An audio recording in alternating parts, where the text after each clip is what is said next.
دیکھو اسلام ground reality کو دیکھ کر پالیسیاں بنانے کا حکم دیتا ہے. اسلام میں کوئی ایک طریقہ دین کی اشاعت کا یا دین پر چلانے کا ضروری نہیں ہے. اتنی لچک رکھی ہے, جس زمانے میں جو طریقہ اسلام کو دنیا میں غالب کرنے کے لیے سوٹیبل ہوگا وہ طریقہ اختیار کرو. ہمارے پیغمبر صلی اللہ علیہ وسلم کی سیرت سے ہمیں یہ پتا چلتا ہے. مثال کے طور پر آپ دیکھ لو, سب سے پہلے خلیفہ کون تھے؟ حضرت ابو بکر. اب کچھ لوگ کہتے ہیں جمہوریت کفر ہے, جمہوریت کفر ہے, جمہوریت کفر ہے. حضرت ابو بکر تلوار کی طاقت سے بنے تھے یا جمہوری طریقے سے بنے تھے؟ زیادہ تر لوگ کس کو پسند کرتے تھے؟ حضرت ابو بکر کو. حضرت ابو بکر نے اپنے بعد جمہوری طریقہ نہیں رکھا. انہوں نے دیکھا کہ میرے بعد اس امت کے لیے عمر بن خطاب سے زیادہ کوئی سوٹیبل نہیں ہے. انہوں نے کہا عمر بن خطاب ہی ہیں. یہاں جمہوریت گئی, بھیج دو نا اس کو دل لینے. یہ آمریت آ گئی نا کہ میرے بعد کون ہے, یہ ہے. آپ کہہ سکتے ہیں اس آمریت میں انہوں نے یہ دیکھا کہ اپنا بیٹا یا اپنا فلانا جانشین نہیں بنایا, بلکہ یہ دیکھا کہ یہ واقعی قوم کے لیے سوٹیبل ہے. لیکن یہ دیکھنے سے پہلے کہ قوم سے مشورہ لیا انہوں نے, قوم سے لیا مشورہ انہوں نے؟ کوئی مشورہ نہیں لیا انہوں نے قوم سے. انہوں نے کہا بھائی یہی ہے, بس ماننا پڑے گا. حضرت عمر نے کیا کیا؟ حضرت عمر نے نہ تو الیکشن کروائے, یعنی حضرت ابو بکر کی سلیکشن الیکشن سے ہوئی ہے تو جمہوریت بھی ثابت ہو گئی. پھر حضرت ابو بکر نے زبردستی کس کو بنایا؟ حضرت عمر کو. یہی بنیں گے, ان کے خیال میں ان سے بہتر کوئی نہیں ہے. پھر حضرت عمر نے کیا کیا؟ انہوں نے 6 صحابہ کی کمیٹی بنا دی کہ انہی میں سے ایک کی سلیکشن ہوگی. یہ نہیں کہ اہل مدینہ پوری ووٹنگ کریں گے جس کو, نہ, یہ 6 ہی ہیں, انہی میں سے کسی ایک کو امیر بنایا جائے گا. یہ ایک نیا طریقہ انہوں نے ایجاد کیا. پھر حضرت عثمان کی سلیکشن ہوئی حضرت عمر کے بعد. پھر حضرت عثمان نے کس کو منتخب کیا؟ حضرت علی رضی اللہ تعالیٰ عنہ کو. پھر اس کے بعد بادشاہت آئی. بادشاہت یہی کہ تلوار کی زور سے امارت قائم ہوئی. اس کو بھی نبی نے غلط نہیں قرار دیا, بلکہ بخاری مسلم میں حدیث ہے اسمعوا واطیعوا ولو سلط علیکم رجل حبشی کأن رأسہ ذبیبا, کہ سننا ہے, اطاعت کرنی ہے, بغاوت نہیں کرنی, فالو کرنا ہے حاکم کی بات کو, اگرچہ حبشی غلام تم پہ مسلط کر دیا جائے. مسلط کا مطلب یہ ہے کہ پبلک میں کوئی بھی نہیں چاہتا تھا, گن پوائنٹ پہ تلوار کی طاقت سے زبردستی وہ تم پر کیا ہو گیا؟ مسلط. تو ہم کہتے ہیں کوئی بات نہیں, مسلط ہو گیا, لیکن اہل تو ہے نا. نبی نے فرمایا اہل بھی نہیں ہے, حبشی غلام ہے, غلام حکومت کا اہل نہیں ہوتا. ہم کہتے ہیں چلو دیکھنے میں تو اہل لگتا ہے نا, پرسنالٹی تو ہے نا اس کی. آپ نے فرمایا پرسنالٹی بھی نہیں ہے, دیکھنے میں لگ ہی نہیں رہا کہ اسلامی مملکت کا سربراہ ہوگا. یہ حبشی ہے, کالا ہے, دوسری قوم کا ہے, غلام بھی ہے, آقا سے بھاگا ہوا ہے. نہیں آئی بات سمجھ میں؟ غلام تو کچھ کر ہی نہیں سکتا شرن, اس کے تمام تصرفات کیا ہیں؟ کالعدم. غلام 1 کروڑ روپے بھی غلام کو کوئی ہدیہ دے گا نا تو وہ کس کا ہوگا؟ آقا کا ہوگا. بالکل ناجائز کی, آقا کی پرمیشن کے بغیر تلوار لے کے, قوم کو لے کے پورے ملک پہ قبضہ کر لیا اس نے. آپ نے فرمایا جب ہو گیا نا قبضہ, پاور, اختیارات جب اس کے ہاتھ میں آ گئے ہیں تو طریقہ اس کا 100% ناجائز تھا, لیکن اس کے باوجود بھی آپ نے, اور پھر پرسنالٹی بھی نہیں ہے, اس کا سر ایسے پچکا ہوا ہے جیسے کشمش. انگور ہوتا ہے ذرا اٹریکٹیو, کشمش کہتے ہیں سارا انگور کا پانی نکل جائے نا تو اٹریکشن ہی ختم. ایسے پچکا ہوا سر ہے کہ آدمی کو شرم آ رہی ہے اس کو بتاتے ہوئے کہ ہمارا وزیر اعظم ہے یہ ہمارا حاکم ہے, یہ ہمارا خلیفہ ہے یہ. آپ نے فرمایا جب بن گیا نا, پاور میں آ گیا, جب اس کے پاس حکومت کی لگام آ گئی. حاکم کی ڈیفینیشن یہ جس کے پاس پاور و اختیارات ہوں. جب ہے تو اب دوبارہ اس کے خلاف بغاوت, یعنی اس نے تو غلط کیا, لیکن جب کیا اب اس پروسیس کو دوبارہ دہران, اب اسی کو مانو. کیوں؟ جو اس نے غلط کیا نا, اب اگر اس کو ٹھیک کرنے کی کوشش کرو گے تو یہ اس سے بھی زیادہ غلط ہو جائے گا. جیسے کہ لیبیا میں ہوا, عراق میں ہوا. صدام حسین کے خلاف کتنے لوگ بولتے تھے, آج اس صدام حسین کو یاد کر کے رو رہے ہیں کہ یار ظالم تھا, جیسا بھی تھا, یہ حالات تو نہیں تھے نا. لیبیا کے صدر قذافی کو سارے قوم بری بھلی کہہ رہی تھی, بغاوت ہوئی ہے. اب کہہ رہے یار کم از کم یہ حالات تو نہیں تھے نا لیبیا میں جو اب ہیں, وہ خلافت کے نام پہ یا مہنگائی کے نام پہ بغاوت ہوئی ہے. اور اس صدر کو مارا ہے. نتیجہ کیا نکلا کہ لیبیا کے سارے وسائل پر کنٹرول کس کا ہو گیا؟ غیروں کا. اب کہہ رہے یار جیسا بھی تھا اتنا برا تو نہیں تھا نا جتنے اب مسلط ہوئے ہیں. تو یاد رکھو جو پاکستان میں خلافت کے نام پہ حکومت کا تختہ الٹنے کی صراحتاً بات کرتا ہے یا اشارتاً بات کرتا ہے؟ بات صراحتاً نہیں کرتے, ان کو پتا ہے دھر لیے جائیں گے فوراً. بعض گھما گھما کے خلافت ہونی چاہیے, جمہوریت کفر ہے, ہم اس کا حصہ نہیں بن سکتے. نہ جمہوریت کفر ہے نہ خلافت کفر ہے. جس زمانے میں جو طریقہ سوٹیبل اور آپ کے لیے قابل عمل ہو وہی طریقہ عین اسلام ہے. آئی بات سمجھ میں کہ نہیں آئی ہے؟ جو یوسف علیہ السلام نے کیا کیا ہے مصر میں, کیا حکومت کا تختہ الٹایا آپ نے؟ کیا ہو گیا بھائی؟ دیکھو یوسف علیہ السلام نے کیا کیا ہے, نہ کوئی تختہ الٹنے کی کوشش کی, کیونکہ مصر میں کتنے تھوڑے سے تو لوگ ہیں, تھوڑے سے ایمان والے لوگ ہیں, بادشاہ کافروں کی حکومت ہے. تو یوسف علیہ السلام نے تو مصر کے قوانین کو فالو کیا, ایک دن بغاوت کی بات نہیں کی ہے. بلکہ کیسے عجیب الفاظ ہیں, انہو ربی احسن مثوایا. جب عزیز مصر کی بیوی نے زنا کی کوشش کی تو یوسف علیہ السلام نے کہا یہ جو اس کا شوہر ہے نا, ربی سے مراد ہے جس نے مجھے یہاں ٹھکانہ دیا, اس نے مجھے بڑا اچھا ٹھکانہ دیا ہے محل میں اس کے ساتھ خیانت. میں نے پیرس میں لوگوں کو یہ حدیث سنائی کہ یوسف, یہ قرآن کی آیت سنائی کہ یوسف علیہ الصلوۃ والسلام کہہ رہے ہیں کہ اس غیر مسلم بادشاہ نے اپنے محل میں اچھا ٹھکانہ دیا ہے, میں احسان فراموشی نہیں کروں گا. میں نے کہا ان ملکوں نے تم لوگوں کو نیشنلٹی دی ہے, صحیح ہے نا, بہترین خاندانی ٹھکانہ دیا ہے. تم یہاں خلافت کے نام پہ, بغاوت کے نام پہ ان کے ساتھ ناانصافی مت کرنا, ان کا احسان مانو اور اس کے قوانین کو فالو کرو. جو یوسف علیہ السلام, ہمیں قرآن میں تمام قسم کی سیرتیں ملتی ہیں. اللہ نے غیر مسلم کے ساتھ کیا, اس ریاست میں کیا کرنا ہے اس کا بھی طریقہ بتا دیا.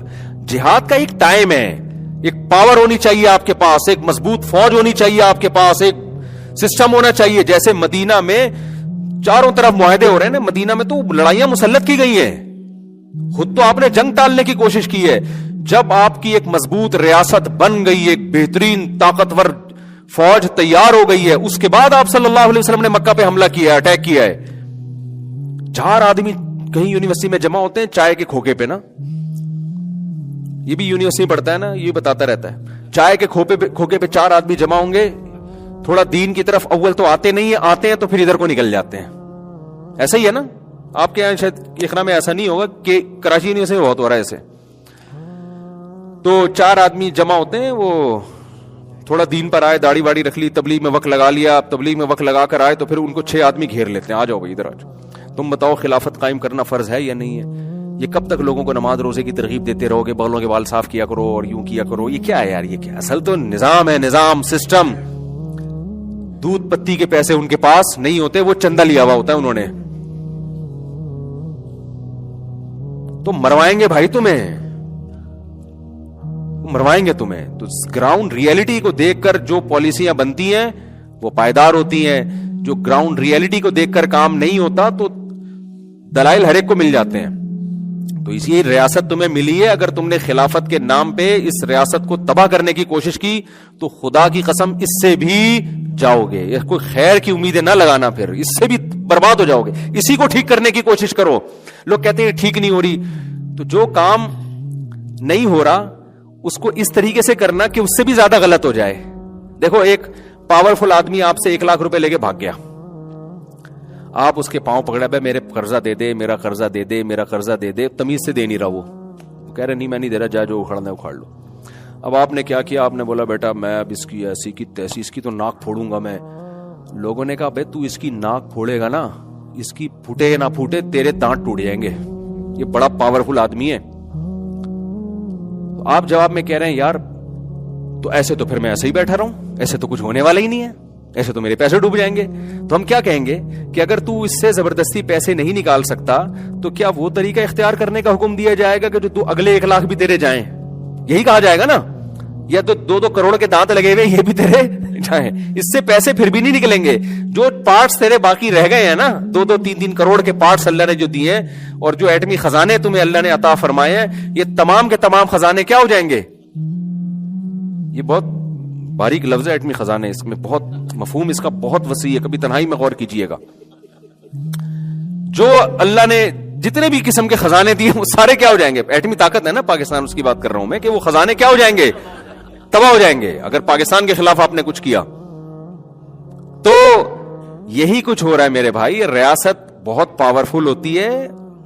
کوئی بھی آپ کو کسی نے کچھ پرچی دی مجھے, اور میرا بڑا مذاق اڑایا نا واٹس ایپ پہ, کسی نے کہا کہ میں جہاد کرنا چاہتا ہوں, تو میں نے کہا پاکستان آرمی جوائن کر لو, تو بڑا مذاق اڑایا نا کسی نے واٹس ایپ پہ میرے خلاف بہت چلا ہے کہ یہ دیکھو حکومت کے پٹھو.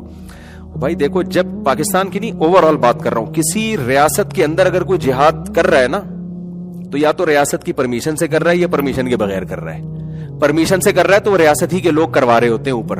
پرمیشن کے بغیر کر رہا ہے, تو اگر کر رہا ہے نا تو اس کا مطلب ریاست کھیل رہی ہے اس سے کہ ابھی تھوڑا کرنے دو, 4-6 ہو جائیں گے تو پکڑ کے اکٹھے ہی اندر کر دیں گے. کیونکہ دنیا میں کوئی کنٹری, کوئی ریاست مسلح تحریک چلانے کی ملک کے اندر اجازت نہیں دیتی ہے, کوئی ریاست نہیں دیتی.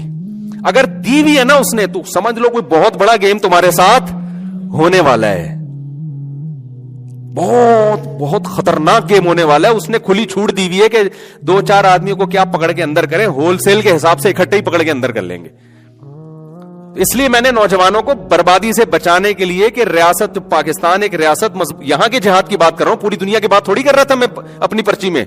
جب مجھ سے پرچی آئی نا کہ میں جہاد تو نہیں ہوں, تو پاکستان کی بات کر رہا ہے نا وہ, پوری دنیا کی میں بات نہیں کر رہا, پوری دنیا کی بات نہیں کر رہا میں.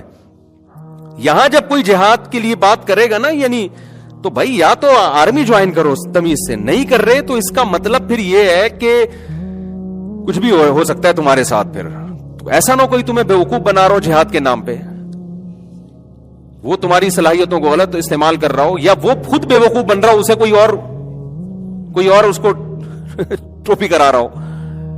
اور کچھ تنظیمیں ایسی ہیں ملک کے اندر جو خلافت کی زبردست تحریکیں چلا رہی ہیں, اور 20 سال سے میں تو جب سے جنی سنتا آ رہا ہوں نا, ان کا ایجنسیوں کی ان کے بارے میں پالیسی ہے کہ جب وہ بات چلتے ہیں نا ہم خلافت قائم کریں گے ملک پاکستان کے اندر, وہ باغیانہ ذہن بنا رہے ہوتے ہیں پاکستان کے اندر. تو حکومت یہ کر رہی ہوتی ہے ایجنسیاں کہ 4 آدمی اگر ایک یونیورسٹی میں ہیں تو ٹھیک ہے, 5واں ہو تو پرانے والے میں سے ایک کو اٹھا لو. نہیں یہی بات سمجھ میں,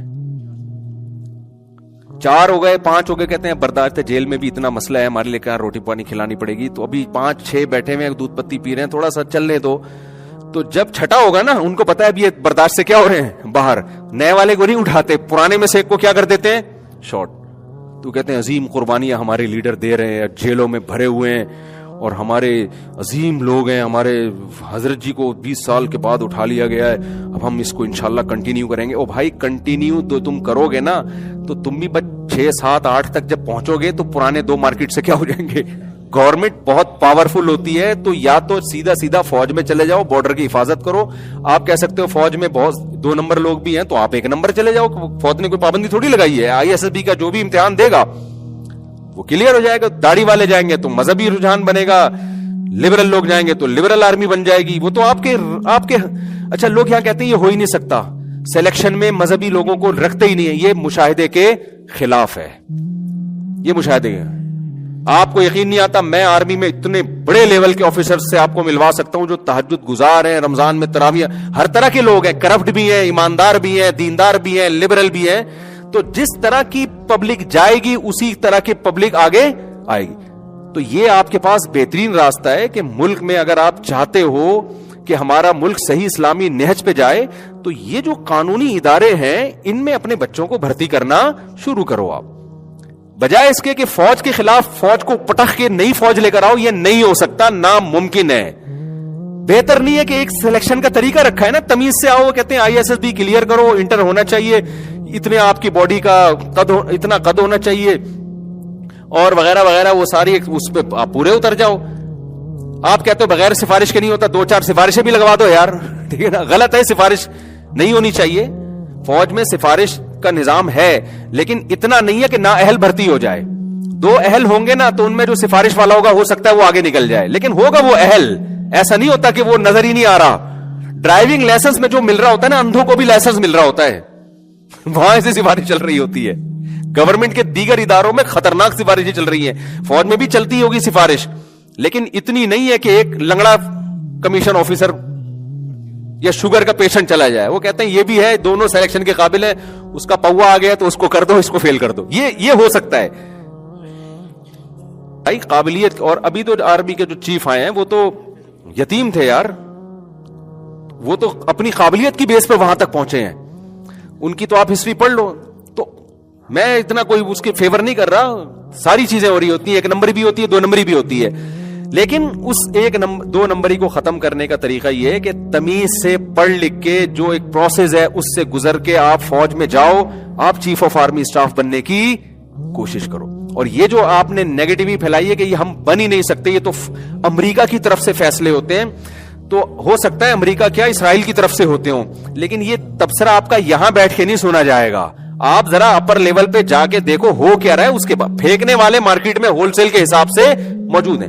ابھی مجھ سے ایک صاحب ملے, بڑی زبردست گپ شپ ہو رہی تھی, کہہ رہے ہیں آپ کو پتا ہے بیلجیم میں جنرل باجوہ کی کتنی پراپرٹی اور یہ سب, اب آپ نے دیکھا کھربوں روپے کی پراپرٹی بنا لی. میری نہ باجوہ صاحب سے کوئی رشتہ داری ہے, نہ میں کو باجوہ صاحب کا کوئی حمایت کا مجھے کوئی پیسے ملتے ہیں. میں نے کہا بھائی بات اصل میں یہ ہے کہ آپ کہہ رہے ہیں 10 کروڑ یا 20 کروڑ کی, ہو سکتا ہے 40 کروڑ کی بنائی ہو. کتنے کی بنائی ہو؟ 40 کروڑ کی. اور ہو سکتا ہے بیلجیم کے علاوہ بھی ہو سکتا ہے بہت سارے کنٹریز میں کھانچے کھول دیے اور آدھا پیسہ ملک کا ہو سکتا ہے وہاں. لیکن آپ کی سورس آف نالج ہے کیا؟ میں نے کہا نہ میں باجوہ صاحب کی حمایت کر رہا ہوں نہ مخالفت کر رہا ہوں, لیکن یہ پتا کہاں سے چلا آپ کو کہ اتنے کروڑوں روپے کی پراپرٹی وہاں بنائی ہے؟ بس یہ مجھے بتا دو آپ. میں نے کہا میں حمایت نہیں کر رہا, ہو سکتا ہے جتنی کرپشن آپ ڈال رہے ہو نا اس سے ڈبل کی ہو, لیکن جب تک میرے بھائی مستند معلومات نہیں ہے نا, لا تقف ما لیس لک بہ علم, قرآن کہہ رہا ہے وداؤٹ دلیل کوئی دعویٰ کرنے کی تمہیں اجازت نہیں ہے, تو چپ رہو. میں حمایت تھوڑی کر رہا ہوں, نہ میں نے حمایت کی نہ مخالفت کی. میں نے کہا مجھے نہیں پتا. وہ کہہ رہے ہیں آپ بتا دیں پھر کیا آپ کے پاس نالج ہے. میں نے کہا نہیں ہے میرے پاس نالج. میں بھی تو سفر میں بیلجیم تو گیا ہی نہیں, میں مختلف ملکوں میں گیا, بیلجیم نہیں جانا ہوا میرا. تو کیوں نہیں گیا؟ وہ اندھیرے اتنے یار, اتنے لمبی راتیں, آدمی تھک گیا. میں نے کہا بھائی دن چاہیے ہمیں, سورج چاہیے. اب گرمیوں میں ارادہ ہے دیکھیں, تو ویزا تو ہے نا, اب تو جب مرضی چلے جاؤ. تو ہو سکتا ہے اس سے کیا ڈبل کی ہو, لیکن یہ میں نے کہا میرے بھائی نہ مجھے یہ پتا ہے کہ کرپشن کی ہے, نہ مجھے یہ پتا ہے کہ کرپشن نہیں کی. مجھے نہیں پتا, میں کہہ دوں گا نہیں پتا, میری بخشش ہو جائے گی. اللہ پوچھے گا بتا باجوہ کیسا آدمی تھا, میں کہوں گا اللہ مجھے بالکل بھی پتا نہیں ہے. گوگل پہ کچھ مل رہا تھا, کچھ گالیاں آ رہی تھی, کچھ تعریفیں آ رہی تھی, میرے پاس نہ ٹائم تھا تجزیہ کرنے کا نہ میرے پاس فرصت تھی. تو اس لیے اللہ کہے گا ٹھیک ہے بھائی ایسا لگتا ہے. لیکن آپ جب بولو گے کہ ایماندار تھا تو اللہ پوچھے گا آپ کے پاس کیا دلیل ہے. آپ جب بولو گے کرپشن کی ہے تو اللہ پوچھے گا آپ کے پاس کیا دلیل ہے.